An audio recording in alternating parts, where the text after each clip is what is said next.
As the sun starts to set on the Switch generation, I can firmly say that this was probably one of, if not the, best Nintendo generation so far.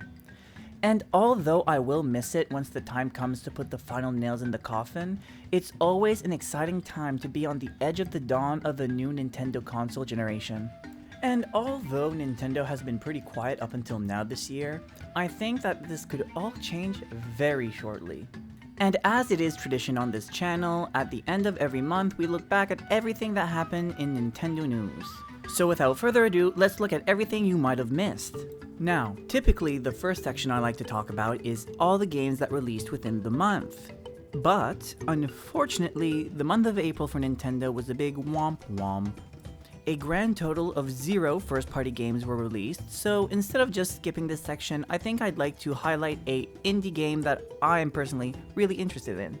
That game is none other than Another Crab's Treasure. I don't know, I just think the concept is kind of cool about, being a hermit crab and then you can find yourself like shell upgrades and it's kind of like a soul-like, and I remember the first time they talked about this game, or that I've heard about this game, they called it a show-like, which I just found that kind of funny, but yeah. Even though I'm not going to put my hopes up, I'm going to dig around first before purchasing to see if I can get my hands on a physical copy, and if not, I suppose I'll go digital. I'm not much of a digital game purchaser myself, but this game kind of looks pretty cool, so I probably want to check it out either way. Now in this section, I like to typically talk about the new rumors that might have appeared. A lot of these rumors is more like game specific, but yeah, there were none this month. Okay, I swear there is a lot that did happen this month. They're just going to be featured in the next 2 sections, but for now, this is another section that gets a certified womp womp. But to not leave this section empty, here is my favorite meme this month. Excuse me, are y'all with the cult? Yeah, this is it. Although I've technically been following Reggie Rock Talk on TikTok for like a while now, this month specifically has been super relevant and I just find it hilarious. Anyways, moving on to the next section. Now, here's where the meat and potatoes come in, cause baby, we finally have substance. Now, it was really starting to feel like this was going to be another dry month for Switch 2 news, but in the last minute, a lot came out all at once.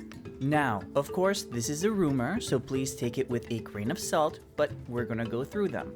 It appears as though Nintendo might be approaching quickly the time to start producing these consoles, as a lot of these rumors have to do with who will be producing what parts for this next console. So if for whatever reason you are not a fan of Samsung, plug your ears because Nintendo might be going with them a lot in this console. First off, we'll have the NVIDIA Tegra T239 SoC chip that will be manufactured by Samsung. Next, we'll have Samsung's 5th generation VNAND that will be used for both internal storage and game card.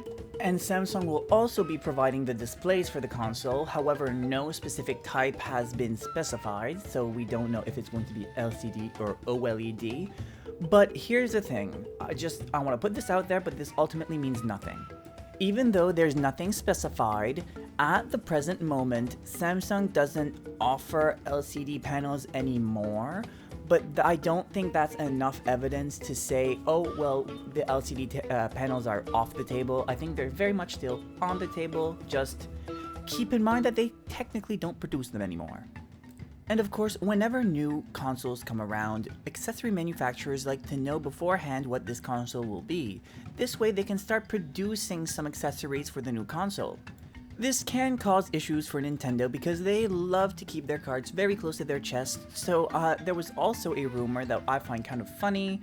Again, it's not confirmed, but it's just wacky enough to believe that it's the thing. Apparently Nintendo had a box where people from these manufacturers could put their hands in and not necessarily completely see what the console was.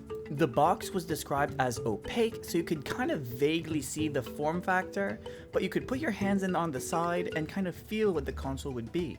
Apparently the console will be a little bit bigger than the Switch, the current Switch that is, and a little bit smaller than the Steam Deck, which is kind of exactly what we were expecting it to be. The last I've heard, this new console is supposed to have a screen that is 8 inches wide, so kind of checks out there. And allegedly the new Joy-Cons will connect to the system magnetically. I'll be honest, when I hear this, I don't think it's necessarily a good idea, but I suppose time will tell if it's a good idea or not, or even if it comes to be. Speaking of Joy-Cons and controllers, apparently your old Pro Controller will be able to work on the new system, and apparently your old Joy-Cons will be able to connect via Bluetooth to the new system as well, but you will not be able to attach them to the new system because, the Switch uses a rail system, the new system's apparently with magnets, it just won't work. But it's still kind of cool that right out of the gate, if you had an old system or an old Switch, you can still use those controllers and you'll either have a better controller because you can use your Pro Controller day one, and you also don't necessarily have to go out and buy new controllers day one either to play with friends if there's any multiplayer games at launch. And the Switch 2 news continues, as the new console is looking very likely to be backwards compatible. So of course all your Switch 1 cartridges will be able to fit in the Switch 2 console, but I think they were saying that, the Switch 2 games will not be able to fit in your Switch 1. So for me and a lot of other people, kind of, their first train of thought went to the 3DS. So basically the 3DS had those little nubs on the games, whereas the original DS didn't.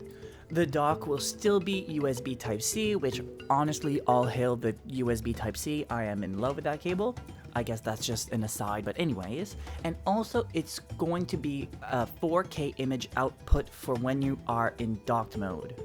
Also, apparently, the new dock will have a damping bracket on the back to improve the angle of adjustments, so that brings me back to that one patent we saw a little bit earlier, so it does seem like that might actually come to be. And as I mentioned earlier with the 8-inch screen, one thing I didn't mention is that the resolution in handheld mode would be bumped up to 1080p. And of course, finally, the last tidbit of information we received was a potential release window. It is now expected for this console to be released in early 2025, and if I had to put my money on it, I would be guessing March. Of course, like I said, I cannot confirm nor deny, I am not within the power of knowing if Nintendo is actually going into the production phase of the next console.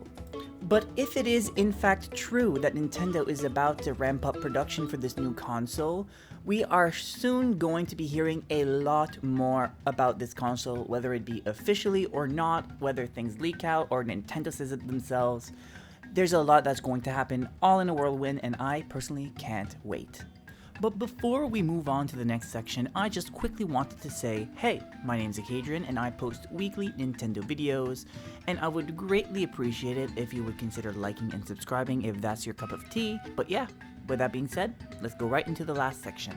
So now we finally get to talk about the general Nintendo news that happened this month, and since there was just so many things that happened this month, I'll go through them rapid fire style, talking about some official Mother 3 merch.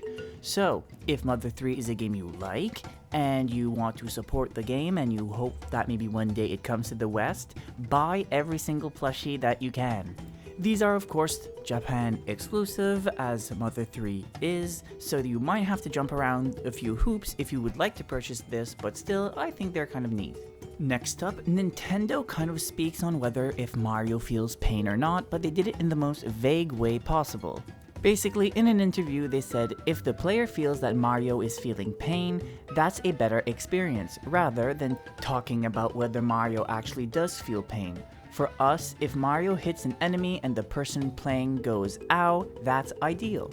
So I'm not quite sure why it wasn't just a yes or no question, but very well, that was the answer. Next is that a while ago, there was a rumor that Samus Aran would be going to Fortnite. But apparently we've had a bit more clarity on the situation. Apparently it was definitely something that they were in the talkings about, like with Epic and Nintendo. But ultimately it never came to be, obviously, because Nintendo wanted the skin to be Nintendo exclusive. Think about it in the same way that how Rocket League, you had the Samus car and the Mario cars, that was only visible for Nintendo users. Epic didn't want that, and it just kind of never happened. So hopping off of the story of a failed collaboration, let's talk about one that actually came to be. So apparently Uniqlo and Nintendo are teaming up together to create the Legend of Zelda Tears of the Kingdom merch. So a special line of 6 t-shirts will be coming out at Uniqlo, and like I said, they're Tears of the Kingdom inspired. So if you like Tears of the Kingdom and you like oversized clothing, hey, maybe there's a shirt here for you. Next, we have a little piece of information about Pokemon Go. So if you're not up to date with the game, they are releasing a new campaign called Rediscover Go. Basically, this whole campaign is about making people that might have, fell off of Pokemon Go come back. So basically, they're focusing on giving players new customization options for their character, updating how the environments around you look, and also giving them a new questline called Rediscover Kanto for some of the people that were stuck on some really old missions. Another thing that happened in the month of April was a Mario RPG survey. The survey is closed now, but Nintendo was sending surveys asking for feedback about the various Mario RPGs. I don't personally know, of course, if this is going to amount to anything, but hopefully, since Nintendo is asking the questions, hopefully they'll listen to the feedback. Next up, basically Nintendo unfortunately pulled the plug on the Wii U and 3DS servers. Now there is unfortunately no official way to connect to the internet and play these games, online. However, never fear, the Nintendo community is here, and some very dedicated people created Protendo. Basically, Protendo allows you to play Wii U and 3DS games online again, so luckily there is a happy ending. Although I do understand that these servers can't be online forever, I feel like the Wii U and 3DS aren't necessarily that old either, and it's a shame that the Nintendo community had to take it in their own hands so soon. Next we had Nintendo emulation issues. Well, not issues on our end, on Nintendo's end. Basically, the first Nintendo emulator called iGBA was put on the App Store but taken down only a week later. But shortly after, on April 17th, the Delta emulator hit the App Store. Although that there aren't any official words from Nintendo saying that they've been trying to take it down, I just know they're fuming back at the headquarters. Not sure if it's something that interests you, but if it does, I would recommend going and downloading it immediately, just in case the worst comes to be. Next up, Nintendo confirms that they will not be participating at Gamescoms this year. As some of you may know, the original Switch 2 leaks kind of started at Gamescoms last year, but considering they don't necessarily have any games to show, it kind of makes sense that they don't want to participate. Next up, some of you might remember that last year Nintendo Live was cancelled. Well, basically it was because there was a death threat, because that's what mature people do nowadays apparently. They were threatening the staff at Nintendo for bringing Splatoon into existence, which if you don't like the game, just don't buy it, but anyways, to each their own I guess. But yeah, the suspect has now been arrested and charged.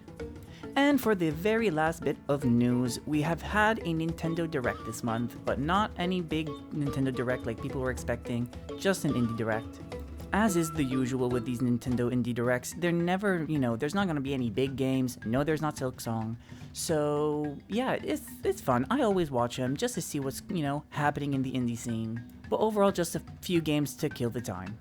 But yeah, with all that being said, that's everything Nintendo that happened in the month of April, and now I bring it on to you. Do you think that Nintendo will mention the Switch 2 at the investors meeting on March 7th? Let me know down in the comments, and as I mentioned before, I would really appreciate it if you would consider liking and subscribing, and until next time, Wadao!